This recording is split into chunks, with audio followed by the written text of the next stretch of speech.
Ақсүйек, каналыма тіркеліп лайк басуды ұмытпаңыз. Ойнайтындарды екі топқа бөлдім.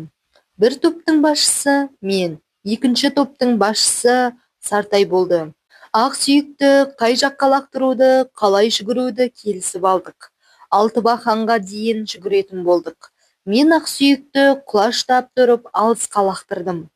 Оның қайда түскенін ешкім көрген жоқ. Бәрі Ақсүйекті іздеуге жүгірді. Бір кезде Сартай еңкейіп, жерден бір нәрсені көтерді. Мен өз тобыма «Сартайды ұстаңдар!» деп айғайладым. Сартай Алтыбақан жаққа жүгіре жөнелді. Біз оны қуып бердік. Топтағы бір бала оны қуып жетті.